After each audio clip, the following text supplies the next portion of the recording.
Hallelujah. तारीफ करो फिर से परमेश्वर की।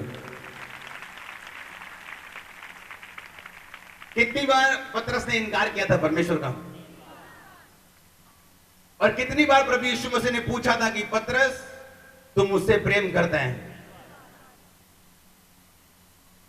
और कितने हजार थे जो पहले दिन बचाए गए थे पतरस के प्रचार के? कितने? 3000। जब शैतान ने पतरस को शर्मिंदा कर दिया था, कैसे? परमेश्वर का इनकार करवा के, हां या ना। शैतान ने क्या किया पतरस को? बोलो, शर्मिंदा किया कि नहीं किया? हां या ना? जब शैतान ने शर्मिंदा किया तो लिखा, परमेश्वर उसके सामने प्रकट होकर बोलते हैं कि पतरस क्या तुम मुझसे प्यार करता है? पतरस ने कहा हां। परमेश्वर ने कहा जा मेरे मेमनों को चरा। मेरे मेमनों को फिर पूछा, प्यार करता है? हां। प्यार करता है? हां। कितनी बार? 3 बार। क्यों? क्योंकि जो शैतान ये कह रहा था कि पतरस ने तेरा 3 बार इनकार कर दिया, परमेश्वर उसी शैतान को बोले थे, शैतान अब पतरस ने 3 बार मुझसे कहा कि मैं तुझसे प्यार करता हूं। इसके कहने का मतलब यह है, शैतान कुछ भी करे, परमेश्वर आपके साथ है वकील की तरह।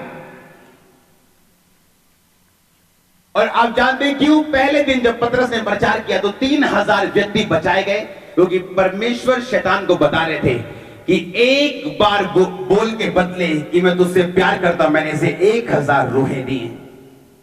अब पतरस अपनी शर्मिंदगी को भूल चुका था कि मैंने 3 बार इनकार किया, क्योंकि परमेश्वर ने सिर्फ आशीष को उसके सामने रख दिया था। आज आपकी आशीष का दिन है यीशु मसीह के नाम में। कितने इस बात को समझ रहे हैं? कुछ लोगों को शैतान जब गिराता है, परमेश्वर आपको खड़ा करेंगे अगर आप सीरियस है, अगर आप मानते हैं आपने गलती की। कुछ लोग मानते नहीं उन्होंने गलती की। बाइबल में लिखा, अगर आप विश्वास योग्य तरीके से जाते परमेश्वर के पास और बोलते परमेश्वर मैंने गुनाह किया, लिखा फिर वो आपको खड़ा करने की ताकत रखता है। हां या ना? आज का वचन मैं चाहता हूं आप ध्यान से सुने। सब जन अपनी बाइबल को खोलेंगे। मत्ती उसका 2 अध्याय, उसकी 1 आयत से मैं पढ़ूंगा। हेरोदेस राजा के दिनों में जब यहूदिया के बैतलहम में यीशु मसीह का जन्म हुआ, तो पूर्व से कई ज्योतिषी यरूशलेम में आकर पूछने लगे, यहूदिया का राजा जिसका जन्म हुआ है वो कहां है? क्योंकि पूर्व में हमने उसका तारा देखा और उसको प्रणाम करने के लिए आए हैं। ये सुनकर हेरोदेस राजा उसके साथ पूरा यरूशलेम घबरा गया। तब उसने लोगों के सब प्रधान याजकों शास्त्रियों को इकट्ठा करके पूछा, मसीह का जन्म कहां होना चाहिए? उन्होंने कहा यहूदिया के बैतलहम में। 7 आयत में लिखा, तब हेरोदेस ने जोशियों को चुपके से बुला के पूछा कि तारा ठीक किस समय दिखाई दिया था? उन्होंने ये कहकर उन्हें बैतलहम भेजा, जाओ और उस बालक के विषय में ठीक मालूम करो कि जब वह मिल जाए तो मुझे समाचार दो, ताकि मैं भी आकर उसको प्रणाम कर सकूं। 9 आयत में लिखा, वे राजा की बात सुनकर चले गए और जो तारा उन्होंने पूर्व में देखा था उसके आगे आगे वह चला और जहां बालक था उस जगह के ऊपर पहुंच के ठहर गया। सब बोलो आमीन। मैं फिर से आपको पार्ट 2 में जा रहा हूं, क्योंकि पार्ट 1 मैंने थर्सडे सुना दिया। आप उसको सुन सकते हैं नेट से या रोज की रोटी या कैसे भी। लेकिन मैं चाहता हूं फिर से मैंने वचन पढ़ा था कि आप इस वचन पे ध्यान दें। लिखा, जब जोशियों को पता चला कि पूर्व में एक तारा हमने देखा यीशु मसीह का, वो उसका पीछा करते जब हेरोदेस यहूदिया में गए, जब उस जगह पे गए जहां राजा था यरूशलेम में, तो लिखा कि जैसे वो राजा के घर में एंटर करते हैं वो तारा गायब हो जाता है। वो राजा पूछता है वो तारा कहां गया? कहते हैं हमने पूर्व में तारा देखा। जैसे लिखा वो घर से फिर निकलते हैं, वो तारा उनको नजर आना शुरू होता है। मैंने आपको पहले बताया था, अगर आप मसीह में, आपका तारा लोग देख पाएंगे लेकिन कब पकड़ नहीं पाएंगे, आपको डाउन नहीं कर पाएंगे यीशु मसीह के नाम में। अब मेरी बात सुनो ध्यान से, क्योंकि परमेश्वर की पावर जो है वो महासामर्थी है। हां या ना? अगर आपका हां ऊंचा है तो ये पावर आपकी लाइफ में काम करेगी। सच कह रहा हूं मैं, आमीन। लेकिन बाइबल में लिखा, परमेश्वर ने जैसे ही लिखा वचन में कि जैसे वो उस घर से निकलते हैं वो तारा फिर से नजर आना शुरू होता है। पहले वो तारा क्या होता था? गायब हो गया था, लेकिन जैसे वो घर से निकले तारा फिर नजर आना शुरू हुआ। मैंने अपने लोगों को बताया, बहुत दिनों से मैं बता रहा हूं, शारीरिक पोजीशन का सही होना बहुत जरूरी है, हां या ना। कौन सी शारीरिक पोजीशन? कि जहां परमेश्वर ने आपको ठहराया उस जगह पे रहना आशीष को लेने के लिए बहुत जरूरी है। हालेलुया।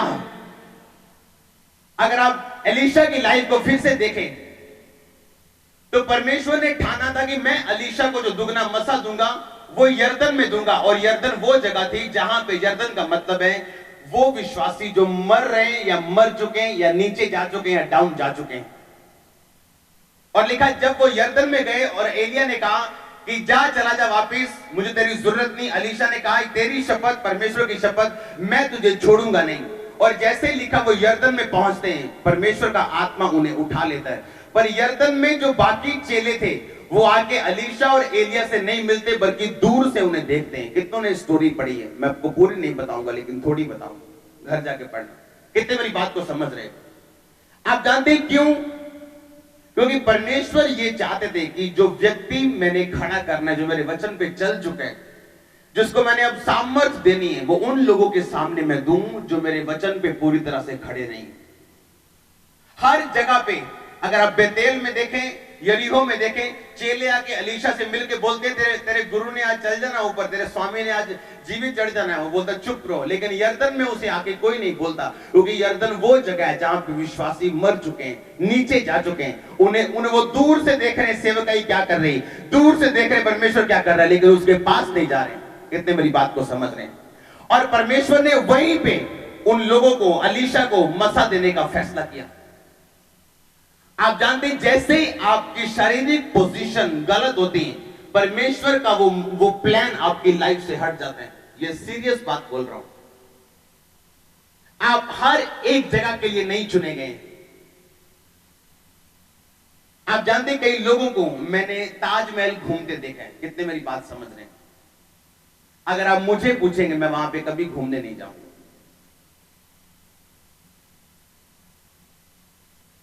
जो दूत मेरे साथ हैं, आप बताएं, विश्वासी को दूत दिए जाते हैं। क्या दिए जाते हैं? हर विश्वासी को दूत दिए जाते हैं। बाइबल बताती है, आप एक बात को ध्यान रखो।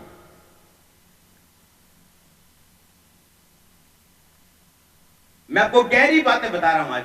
आपको पता है, जब हम बोलते हैं कि ये बहन चंगी हो रही, ये प्रोफेसी नहीं, ये क्या है? ये आत्मा का दूसरा वरदान है जिसका नाम है ज्ञान का वरदान। हमें ऐसा लगता है कि ज्ञान का वरदान ये है कि व्यक्ति के पास बहुत ज्ञान होगा। वो ज्ञान नहीं। बाइबल बताती है ऐसा ज्ञान जिसे एक मनुष्य अपनी ताकत से ना तो ले सकता है। मान लो मैं बोलूं,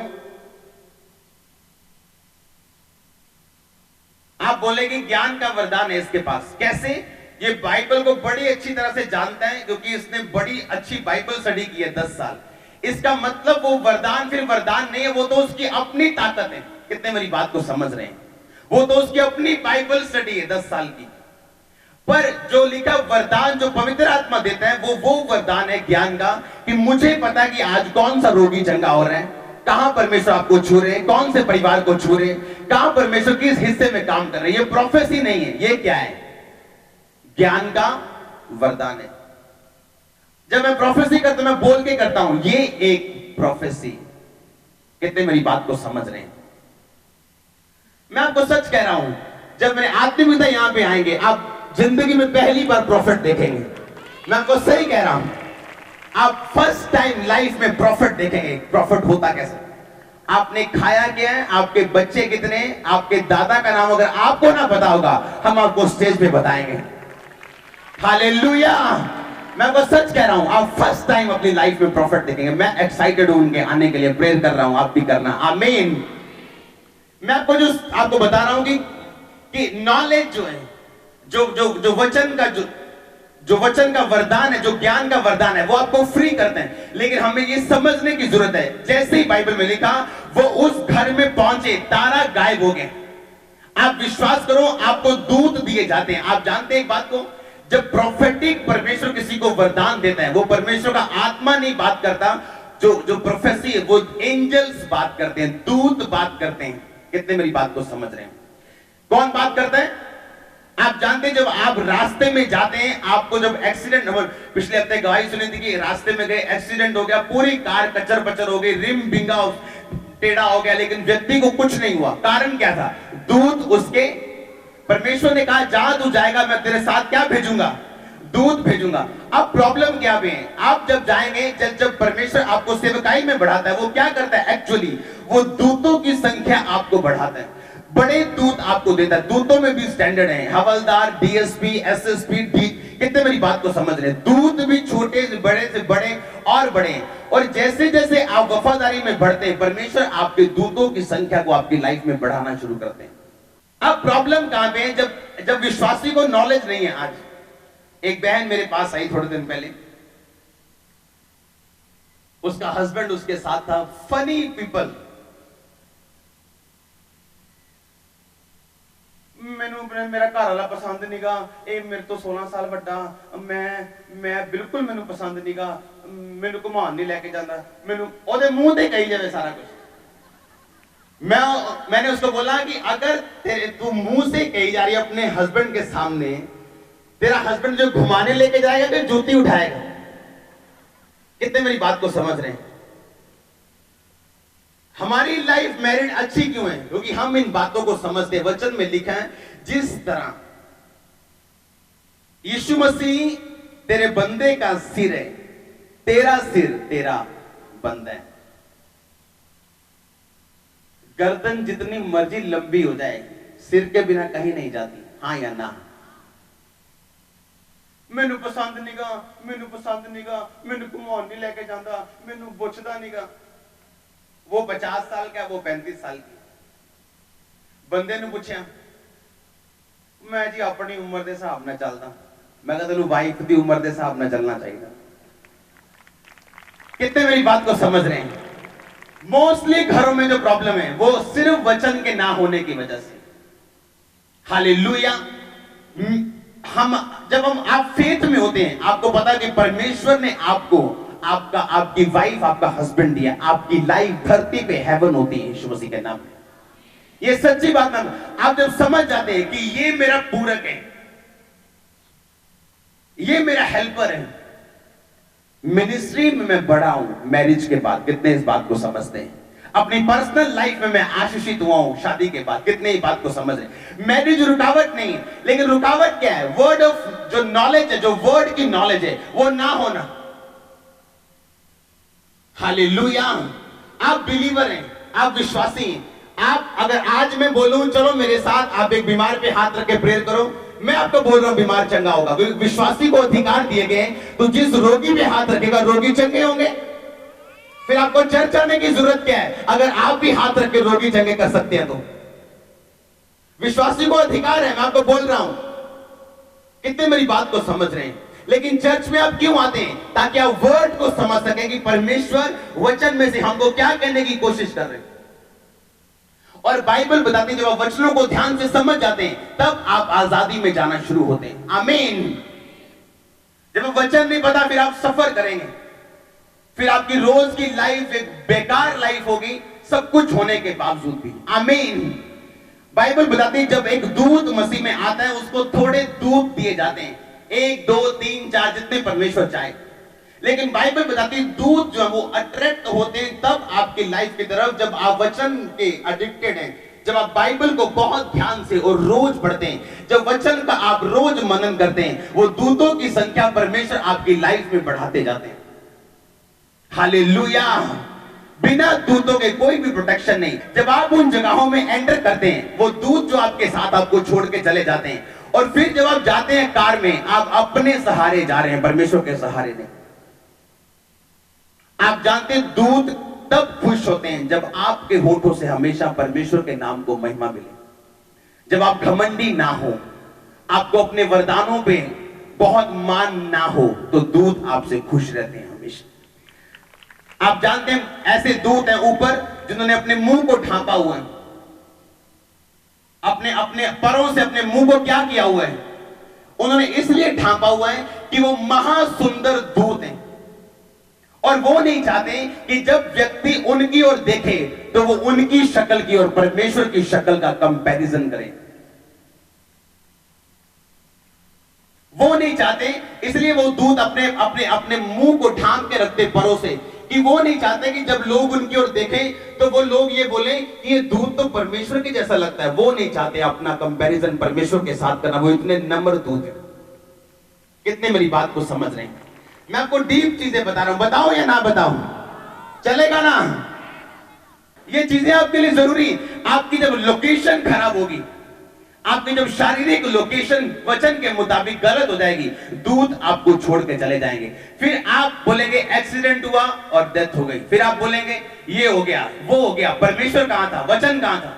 आप नहीं जानते, जहां कई ऐसे प्लेसेस जहां आप विजिट करते हैं घूमने के नाम पे, वो आपकी स्पिरिट के लिए कैंसर से भी बड़ी बीमारी है। हालेलुया। आप हर जगह नहीं जा सकते। हालेलुया। मैंने कहा आप हर जगह नहीं जा सकते। अगर आप चाहते हैं कि वो तारा गायब ना हो, वो प्रेजेंस गायब ना हो, हजूरी आपकी जिंदगी में परमेश्वर की गायब ना हो, अकेले चलना चाहते हो कि परमेश्वर के साथ चलना चाहते हो? बताओ। अपने बिजनेस में दूत देखना चाहते हो, अपने घराने में, अपनी सेवकाई में देखना चाहते हो, या अकेले चलना चाहते हो? दूतों के साथ आपको चलना पड़ेगा। उसने लिखा, उसने ये लिखा मैं अपनी आत्मा को भेजूंगा, मैं अपने दूतों को भेजूंगा। छोटा छोटा काम करने उसकी आत्मा क्यों आएगी? उसके दूत आएंगे काम करने के लिए, आपके पांव को ठेस से बचाने के लिए। हालेलुया। आप इसीलिए देखते हैं जब एक व्यक्ति की जिंदगी में वो परमेश्वर से वफादार रहना शुरू होता है, क्योंकि दूत आपको आपके रिस्पॉन्स को बहुत अच्छी तरह से देखते हैं। दूत खुश हुआ था जब मरियम ने कहा था कि मुझे तेरे वचन के अनुसार हो, मुझे परमेश्वर के वचन के अनुसार हो। जब एक दूत देखता है कि हाँ ये वचन पे खड़ा है, वो उसके साथ रहते हैं, वो जेलसी भरा दूत है। शैतान को आपके पास फटकने नहीं देगा। वो मैं आपको बता रहा हूं, अगर आप ये बात समझ जाएं कि हर वक्त मेरे साथ दूत है परमेश्वर के। प्रॉब्लम कहां पे है? सिर्फ आपका जो शारीरिक लोकेशन है, आपका जो वचन, आपके वचन पे खड़े रहने वाला जो जीवन है, वो मजबूत होना चाहिए। हालेलुया। कितने इन बातों को समझ रहे हैं?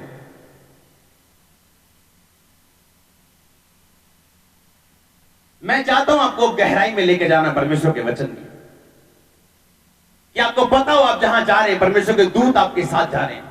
जिस पवित्र आत्मा को आपने अपने अंदर बसाया है, जो आपके माथे से माथा, आपके हाथों में हाथ डाल के आपके अंदर बैठा है, क्या वो चाहेगा आप व्यभिचार करो? फिर वो आपके अंदर रहेगा? वो चोरी करने के वक्त उन जिन हाथों को आप इस्तेमाल करोगे, क्या वो आपके अंदर रहेगा? फिर कितने मेरी बातों को समझ रहे हैं? आपको वचन के ऊपर खड़े रहने की आदत डालनी।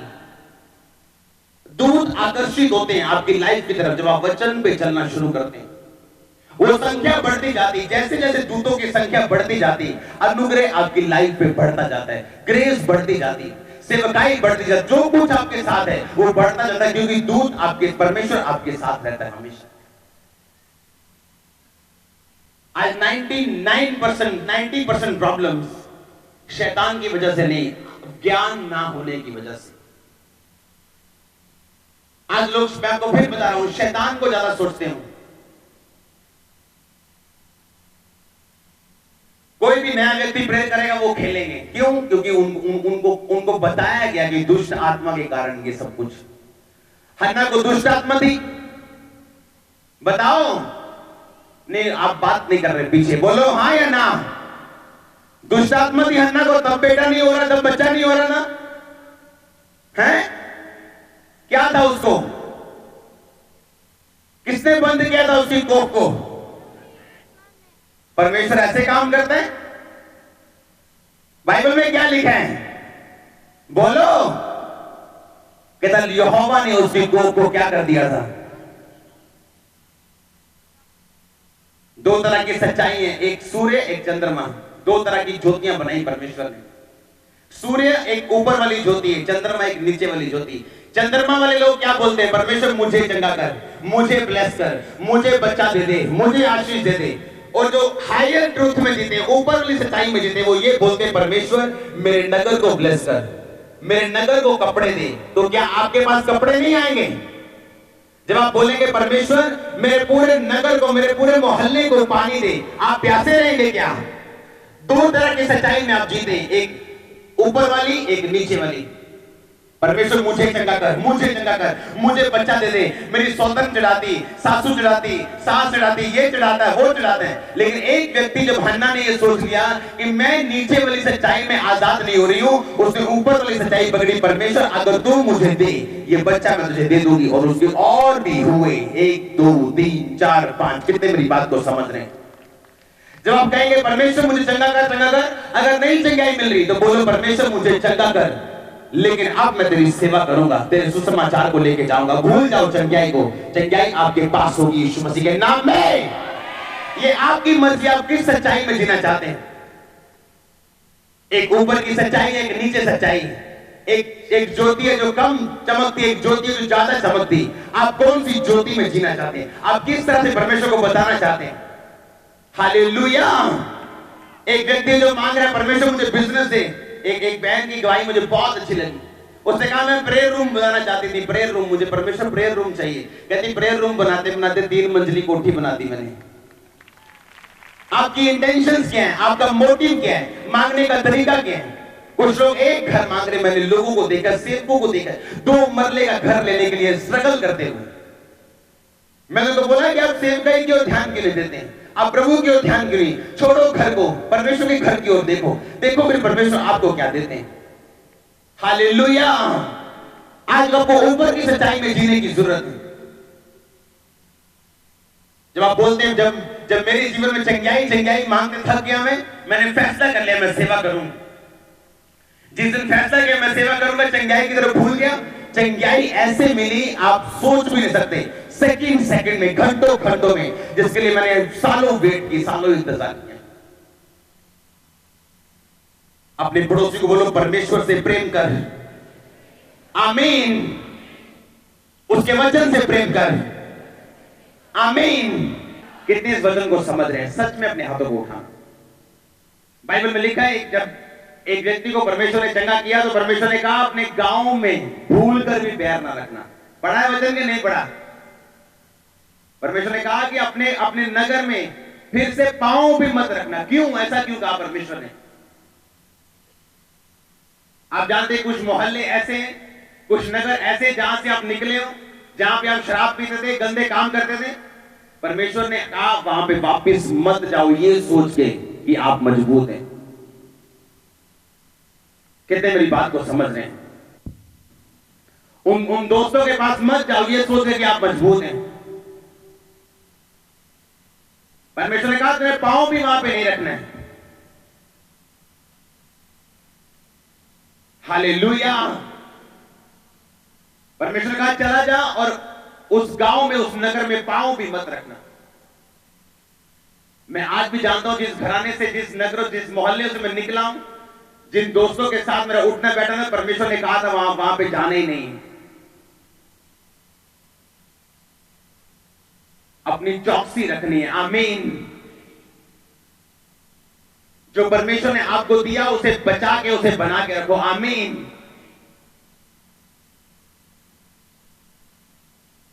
कौन छाया में ठिकाना पाएगा? जो सर्वशक्तिमान, जो परम प्रधान के छाया स्थान में बैठा रहेगा। स्थान में बैठे रहने का मतलब क्या है इब्रानी में? बोलो। यशब का मतलब क्या है? जो स्थान आपको दिया गया उसमें बैठे रहना, अपने काम को करना। आपको दोस्ती प्यारी है कि प्रभु यीशु मसीह प्यारे हैं? इसीलिए आपके दोस्त चर्च में नहीं, क्योंकि आपको दोस्त प्यारे हैं। अगर प्रभु प्यारे होते, एक दिन ऐसा आता शायद 2 साल के लिए आपकी दोस्ती टूट जाती, पर आप सदा के लिए एक रूह को स्वर्ग में भेज देते। हालेलुया। मैंने कहा आप सदा के लिए फिर एक रूह को स्वर्ग में भेज देते अगर आपको यीशु मसीह प्यारे होते तो। परमेश्वर ने कहा वहां जाना ही नहीं है। जो शारीरिक स्थान आपके आत्मिक स्थान को कमजोर करे, आपकी आत्मिक जिंदगी को कमजोर करे, फिर से आपका ध्यान आपकी पुरानी जिंदगी में नशों में जाए। परमेश्वर ने अब्राहम को ब्लेस करना बोला था, अपने नगर कुटुंब को छोड़ के वो स्थान में चला जा, उस देश में चला जा जो मैं तुझे दिखा रहा हूं, और फिर मैं तुझे आशीषित करूंगा। परमेश्वर इमोशनल नहीं है। आमीन। वो बोल सकता परमेश्वर यहीं पे ब्लेस कर दो, आप तो परमेश्वर हो, आप तो कुछ भी कर सकते हो, आपको क्या बंधन है, आपको क्या प्रॉब्लम है, यहीं पे ब्लेस कर दो। परमेश्वर ने कहा नहीं, पहले अपने नगर को छोड़ के वहां जा जो जगह मैं तुझे दिखा रहा हूं। हालेलुया। जो जगह मैं तुम्हें दे रहा हूं, परमेश्वर ने कहा वहां जा और मैं तुझे आशीषित करूंगा। जब एक कुम्हार घड़े को बनाता है, वो उस मिट्टी से उसे अलग करता है कि उसी ग्राउंड में खड़ा बना देता है, वो कि उसी जमीन में खड़ा बनाता है, वो जिस जमीन से मिट्टी निकालता है, कि अलग करता है उसे। बोलो, अलग करता है कि नहीं करता? साफ करता है कि नहीं करता? वट्टे निकालता है, रोटी निकालता है कि नहीं निकालता? गंदगी निकालता है कि नहीं निकालता? पानी से बपतिस्मा देता है कि नहीं देता? हालेलुया। बिना गीला किए बना सकते हो क्या उसे? बपतिस्मा लिए बिना के चल सकते हो परमेश्वर में? सोचते हो नशा छोड़ दूं फिर बपतिस्मा लूंगा? ऐसा क्या करोगे जो परमेश्वर को बताओगे मैं साफ होके आया हूं? परमेश्वर के पास आओ, बोलो परमेश्वर मुझे साफ कर। ये ना बोलो साफ होके बपतिस्मा लूंगा। आप परमेश्वर को बोल रहे हो मैं साफ होके आपके पास आया था। बपतिस्मा ले लो, ले लो। साफ वो करेगा आपको यीशु मसीह के नाम में। जब कुम्हार घड़े के लिए मिट्टी निकालता है ना जमीन में से, पहले वो अलग होती, जमीन वही की वही है बाकी मिट्टी के साथ, लेकिन जिस मिट्टी को परमेश्वर ने बनाना है वो उसे अलग करते हैं। उस मिट्टी को अलग करके साफ करते हैं, उसे छानते हैं, उसे महीन करते हैं, उसमें से रोड़ी वट्टे निकालते हैं, उसको पानी देता है, उसको बपतिस्मा देते हैं, फिर उसे रखते हैं, फिर उसे सुखाते हैं, फिर घड़ा बनता है। ऐसा है मसीह जीवन। आमीन। जब घड़े को सूखने के लिए उस दीवार पे लगाया जाता है ना ऊपर धूप में, तो घड़ा बोलता है मैं क्यों आया यहां पे? परमेश्वर ने मुझे सूखने के लिए डाल दिया, धूप में डाल दिया। लेकिन घड़ा ये भी जानते हैं कि जब सूखने के बाद मैं तैयार होऊंगा तो मेरी डिमांड होगी इस मिट्टी की नहीं। हालेलुया। आज वचन पे चलना है आपको, आज। आमीन। कोई प्रॉब्लम नहीं। लोग क्या कहते हैं, क्या कहेंगे लोग? सबसे बड़ा रोग क्या है? लोग क्या कहेंगे। इसका मतलब ये नहीं आप नशे करो और बोलो और लोग क्या कहेंगे कोई परवाह नहीं। नहीं नहीं नहीं, मैं आपको ये बात नहीं बोल रहा हूं। यीशु मसीह के नाम में अगर लोग आपको बोले, मैं ये बात आपको बोल रहा हूं। जब घड़े को निकालते हैं उसमें से अशुद्धियां दूर की जाती हैं, उसमें से सिर्फ मिट्टी को उसको छाना जाता है। जब परमेश्वर आपको दुनिया से निकाल लेता है, फिर सवाल जवाब मत करो कि परमेश्वर दर्द क्यों हो रही है, प्रॉब्लम क्यों हो रही, विरोध क्यों हो रहा है। आप जानते हैं परमेश्वर ने मुझे इस चर्च में 4000 चेयर्स बढ़ाने के लिए बोला, और परमेश्वर ने कहा मैं 4000 और व्यक्ति भेज रहा हूं चर्च में 1 महीने के अंदर। हालेलुया। हम जानते हैं हम कहां जा रहे हैं। आज लोग हैरान होते जब वो मुझे देखते हैं कि आप किसी की खिलाफत क्यों नहीं करते, वो आपकी कलीसिया में ये कर रहे हैं, वो ये कर रहे हैं। मैंने बोला मेरी कलीसिया परमेश्वर की ओर से, ये परमेश्वर की है, मेरी नहीं। तो मैं लोगों के लिए भी नहीं खड़ा हूं, परमेश्वर के लिए खड़ा हूं। तो परमेश्वर जाने और लोग जाने, मेरा काम है प्रचार करना, लोगों से मिलना, उन्हें ब्लेस करना जो परमेश्वर ने मुझे दिए है। बाकी काम परमेश्वर का है। इसलिए मैं कह रहा हूं हम और आप बढ़ने जा रहे हैं यीशु मसीह के नाम में।